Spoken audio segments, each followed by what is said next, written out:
కన్యా రాశి వారికి ఈ వారం సానుకూలమైనటువంటి గ్రహస్థితి గోచరిస్తూ ఉన్నది. ప్రత్యేకించి గత వారంతో పోల్చుకుంటే అనుకూలించే గ్రహాల సంఖ్య పెరిగింది. లాభస్థానంలో శుక్రుడు కానీ, లాభస్థానంలో బుధుడు కానీ, దశమ కేంద్రమందు యోగిస్తూ ఉన్నటువంటి రవి, భాగ్యస్థానమందు యోగిస్తూ ఉన్నటువంటి గురుడు, షష్ఠస్థానమందు యోగిస్తూ ఉన్నటువంటి శనేశ్వరుడు, చంద్రుడితో కలుపుకుని దాదాపుగా 6 గ్రహాలు ఈ రాశి వారికి అనుకూలంగా ఉన్నాయి. అంటే ఎక్కువ సంఖ్యలో గ్రహాలు యోగిస్తూ ఉన్నటువంటి రాశి కన్యా రాశి.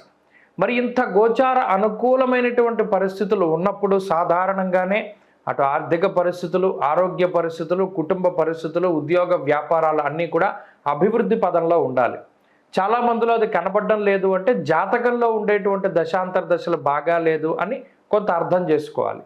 జాతకంలో మంచి దశలు నడుస్తూ ఉండేటువంటి వారికి ఇది ఆటోమేటిక్గా తెలిసిపోతుంది. ఎందుకంటే ఆ వేవ్ ఏదైతే ఈ 6 గ్రహాలు ఒకేసారి యోగిస్తూ ఉన్నాయో చకచకా పనులు అయిపోతూ ఉంటాయి. ఏదైనా ఒకటి అనుకుంటే 1-2 రోజులు పట్టేది అదే రోజులు అయిపోతుంది. అలాగే ఏదైనా ఒక ఇల్లు కొందామన్నా, కారు కొందామన్నా, బంగారం కొనుక్కుందామన్నా, వివాహాది శుభకార్యక్రమాలు చేద్దామన్నా, సంతానం కోసం ఏదైనా ప్రయత్నం చేస్తూ ఉన్నా, ఇలా ఏది మనం ప్రారంభం చేసినా కూడా చాలా శీఘ్రంగా ఫలితాన్ని ఇస్తుంది. ఉదాహరణకి లాభస్థానంలో శుక్రబుద్ధులు.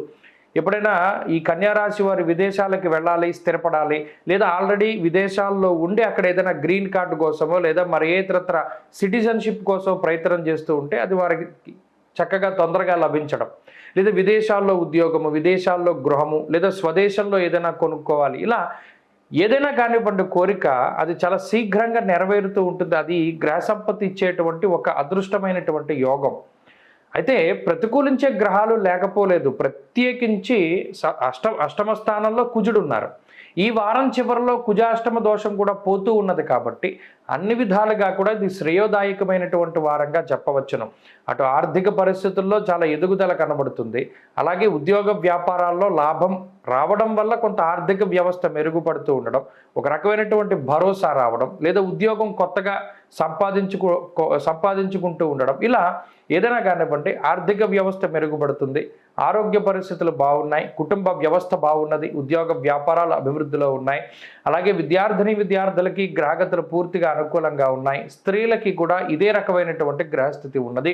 అన్ని విధాలుగా కన్యా రాశి వారికి ఈ వారం చాలా యోగ్యమైనటువంటి వారంగా చెప్పవచ్చును. మరిన్ని అనుకూలమైనటువంటి ఫలితాల కోసమై లక్ష్మీ నరసింహస్వామి వారి యొక్క ఆరాధన చేస్తూ ఉండడం చెప్పదగినటువంటి సూచన. ఈ వారంలో కలిసి వచ్చేటువంటి రోజు శుక్రవారంగా చెప్పవచ్చును. అదృష్ట సంఖ్య 8, అదృష్ట వర్ణము తెలుపు. తదుపరి తులారాశి.